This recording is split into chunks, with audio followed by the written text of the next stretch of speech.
हाय दोस्त, कैसे हो आप लोग। मैं तो अच्छी हूँ और दुआ करती हूँ कि आप लोग भी अच्छे होगे।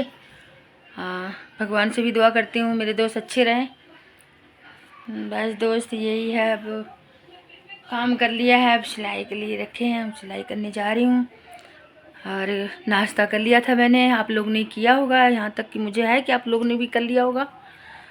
अभी सुबह का 12 बजने वाले हैं। अब नहा धो के सारा काम कंप्लीट कर लिया है, अब बस सिलाई करूँगी। पर औरत का क्या होता है कि घर का गृहस्थी संभालना, अगर तुम बाहर जॉब नहीं करी तो घर गृहस्थी संभाल लो। बच्चा होने के बाद तो और उसको घर पे ही रहना चाहिए। जब तक बच्चे छोटे होते हैं तब बच्चों को संभाल लो, बड़े हो जाएंगे फिर अपना जॉब करो, नो प्रॉब्लम। मेरी तो 12 साल की एज में शादी हुई थी। मेरे पापा ने मेरी 12 साल की एज में शादी करवा दिए थे। और मैं जब अपने ससुराल आई, मुझे तो अभी तक याद नहीं है कि मेरे फेरे हुए थे कि नहीं, मुझे याद नहीं है। और मेरे बच्चे भी लेट ही हुआ।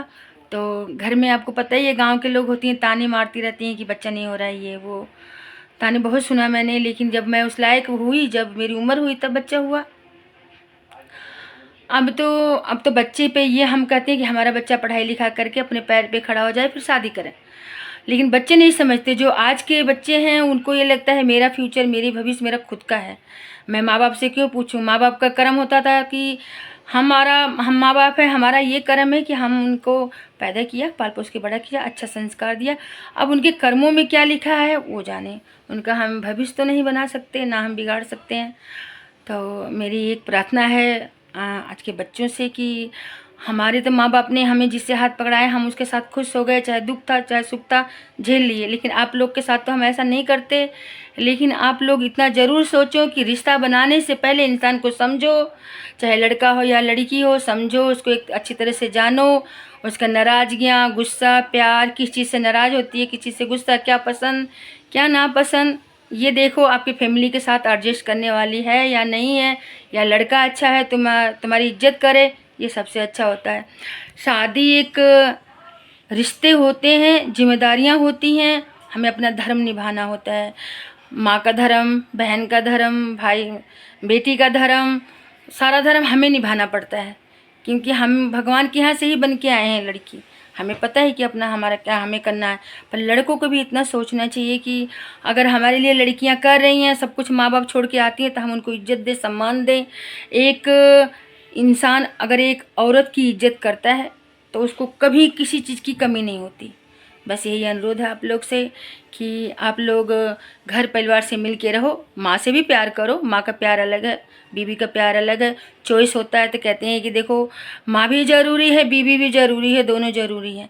पर समझ सकते हो आप जो मैं कहना चाह रही हूँ कि प्यार अपनी जगह है, सबका प्यार अपनी अपनी जगह होता है। लेकिन अपना फ़र्ज से कभी पीछे मत हटो, सोच समझो फिर करो। कोई फैसला लेने से पहले उसको सोचो, दिल से भी दिमाग से, फिर कोई फैसला ले।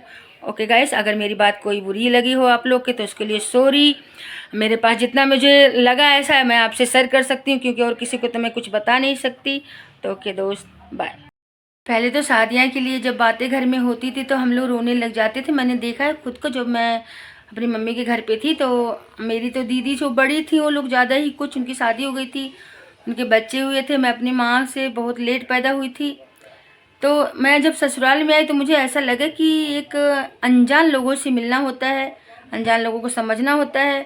ससुराल वाले भी को समझना चाहिए कि अभी नई बहू घर में आई है तो उसको हमारे बारे में क्या पता है, क्या हम हैं क्या नहीं है, ये तो हमें नहीं पता है। लेकिन जो आज के बच्चे हैं वो लव मैरिज करके लड़कियां लड़के अपना करके अपना कर ले रहे हैं शादी ब्याह। तो लेकिन इतना ज़रूर सोचो कि तुम उस लायक बनो, पहले अपने पैर पे खड़े हो जाओ, तुम कि अपनी बीवी का अपने बच्चे का खर्चा उठा सकते हो। लेकिन मैं तो ये बोलूँगी दोस्त कि आजकल के बच्चे अपनी अपनी सुनते हैं। उनको पहले तो हमारी शादी के लिए जब होता है हम रोने लग गए थे कि हमारी शादी हो रही है, हम किसी के घर जाएंगे। जबकि इतनी ना, उस समय मैं पढ़ती थी 10वीं क्लास में थी, नहीं 10वीं में नहीं थी मैं, शायद 10वीं या 8वीं में थी जब मेरी शादी हुई थी। तो इसके बाद तो पढ़ाई करने का कोई मौका नहीं मिला। आज मेरी एज हो गई है 35। तो मैं अपने आप को खुद सोचती हूँ कि वो पल और ये पल में बहुत फ़र्क है। पहले हमारे माँ बाप हर चीज़ को रोक लगाना, बोलना हमें ऐसा कपड़ा नहीं पहनना है, इधर नहीं जाना, उधर नहीं जाना है। और अब तो ऐसा हो गया है कि बच्चा अपना फ्यूचर खुद से बनाते हैं, खुद बिगाड़ते हैं। कपड़े कैसे पहनते हैं कैसे नहीं, उस पर हम जज नहीं कर सकते।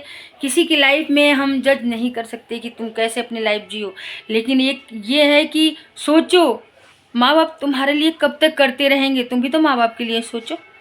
माँ बाप तुमसे कुछ नहीं मांगते हैं, बस ये सोचते हैं कि हमारा बच्चा हमसे दो प्यार से बातें कर ले, यही बहुत है। अब तो हमारी टेंशन ख़त्म हो गई, बच्चों की शादी कर दिया, सबके अपने अपने घर हो गए। पर मेरे बच्चे, मैं अपना बता रही हूँ कि आज इतनी बड़ी मेरी बेटी है, लेकिन वो बेटी मेरी को कभी कभी जिद इतना पकड़ लेती है कि उसको ऐसा लगता है कि वही चीज़ चाहिए। तो इससे हम अनुभव लगाते हैं कि बच्चों को कभी बात तो जिद उनकी कभी पूरा मत करो, प्यार से समझाओ। नहीं मानते तो कहते बेटा ऐसे जब तुम जिद करते हो तो हम तुम्हारी बात नहीं मानते, बुरा लगता है। ऐसे हमारी बात आप लोग नहीं मानते तो हमें भी बुरा लगता है। ठीक है दोस्त, कुछ लगता है मैं ज़्यादा अगर बोल दी हूँ तो उसके लिए सॉरी।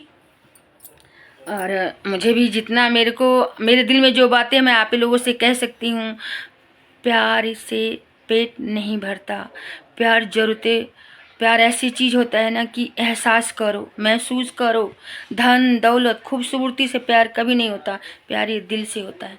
दिल से प्यार करोगे, दिमाग से नहीं, तो रिश्ते बहुत अच्छे चलेंगे। ये रिश्ते बहुत नाजुक होते हैं, एक धागा से भी कमज़ोर। अच्छे से बना के चलोगे तो रहेगा, नहीं तो टूट जाएगा।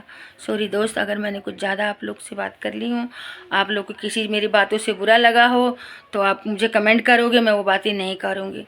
ओके, मुझे तो बस आप लोग का सहारा है, मैं अपनी कहानी आगे आपको बताती रहूँगी।